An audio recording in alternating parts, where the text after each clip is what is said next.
welcome back to RockCrawlinJeeps. Bit of a change up today. We're going to work on my 03 2500 Dodge Ram with a Cummins in it. Don't have transmissions issues anymore. Got that rebuilt. Today we actually have a transfer case problem. My chain and sockets that are in my current transfer case are stretched out and skipping. So we had a big snowstorm the other day, and I went to move a trailer in four-wheel drive, and well, I heard the chain skipping on the teeth in the transfer case. So went ahead and ordered this, got it in, and now we're going to swap it in. And if you don't know what we're talking about, this is actually a Jeep transfer case, but it's the same deal. It comes in off your truck, and two-wheel drive is just a shaft. It just goes through. But you have a chain that runs over here for four-wheel drive. So mine is currently skipping because it's got 260,000 miles on it, and it's just worn out. It's not that it's a bad part. I'd actually say it's an excellent part. It made it 260,000 miles behind a torquey 5.9 Cummins. So that said, we're going to dive into getting our old one out.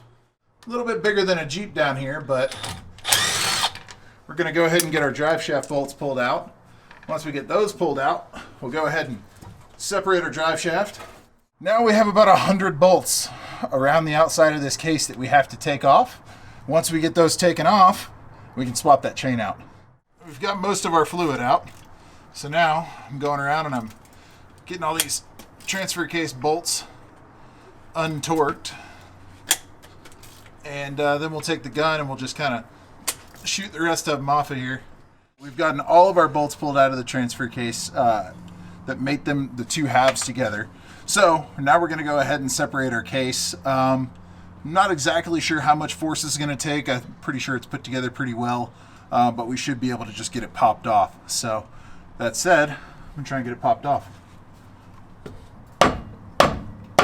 Case is split in half. Real time, what are we like, 15, 20 minutes? About that, yeah. We've been hustling. Pretty quick. You can see that this is just nasty. So we're going to get it sprayed down and cleaned up. Everything inside is just fine though. Everything feels awesome. So I'm not real concerned about any of the bearings or anything like that. We're going to get it cleaned up, get the chain replaced, and get it put back together.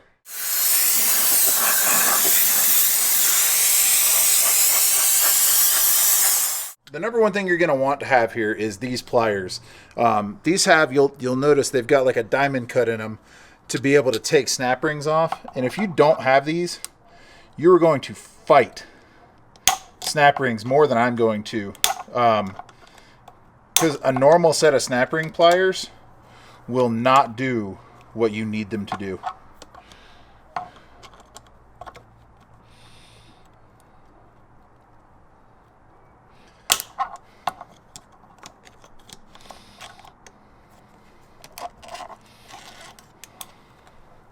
So that keeps your snap rings nice and happy. So we're going to take that gear off, set it down like that. We'll take this whole package off and see what we need to do. I've got the old gear off. Put our new gear on.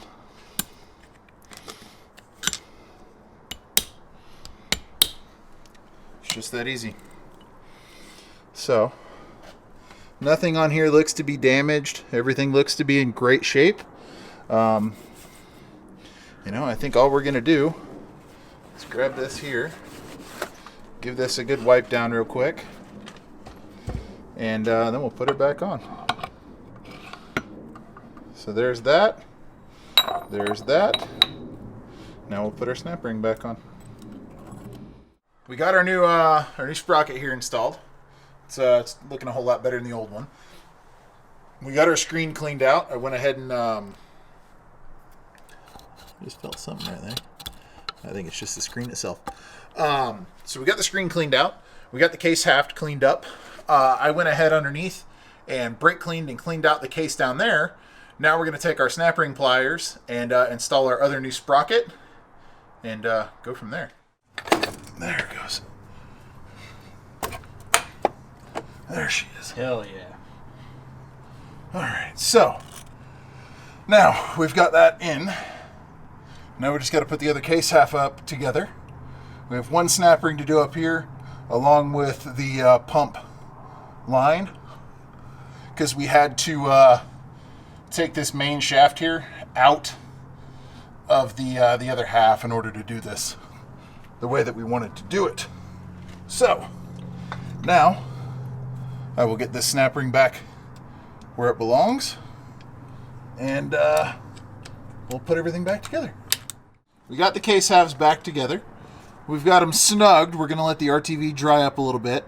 So what we wound up doing in order to make this work was we took this tail cone housing off. There's one snap ring that holds this section together.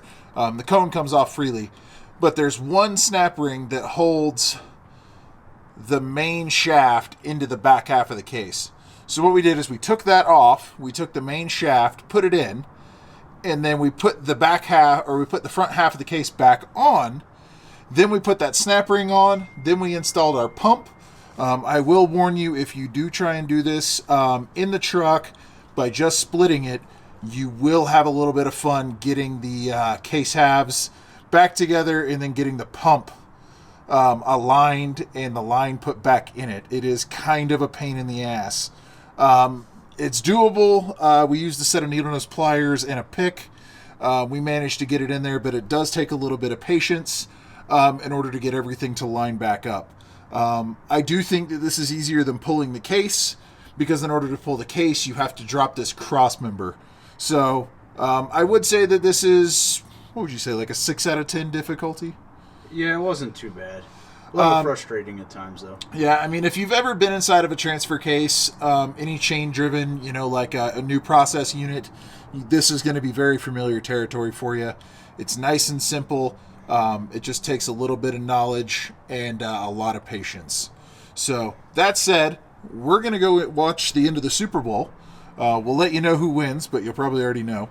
And from there, once the Super Bowl's done, we'll come back, we'll torque all these bolts down. We're letting that RTV kind of set up before we push it all out of there. And then we'll add some fluid to it and take it for a test drive. We just watched the end of the Super Bowl, and go Patriots. Don't cut that. Baltimore fan right here. All right, so Patriots won the Super Bowl. You already know this. It's a week later or 2 weeks later. It doesn't matter. We've been letting our RTV cure up and set a little bit before we tighten up our case halves so we don't push it all out and have a bunch of leaks. So now we're going to hop underneath, tighten up all of our bolts, and put some fluid in it and take it for a test drive. Just getting this transfer case filled back up here. We'll put our drive shaft back in, and then we should be good to go for a test drive. So that wraps it up for our NV271 transfer case chain replacement. So we swapped out the gears, and we swapped out the chain. They were a bit worn. You could load it up and it would skip. So we decided, I looked online, I couldn't really find a whole lot. So we decided to go ahead and try and video this process. I apologize if it's a little patchy.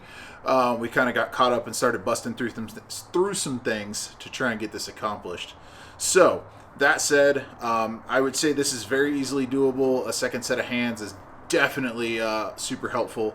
But if you had to, you could probably do it by yourself. You're going to wind up taking off the tail cone. You're going to wind up splitting the case in half. And you definitely need a set of snap ring pliers. But that said, it went fairly smooth. We had a couple of little hiccups.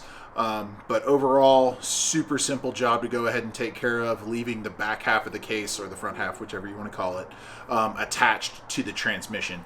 So thanks for watching. Thanks for tuning in. Please make sure to smash that like and subscribe button. And we'll see you next week.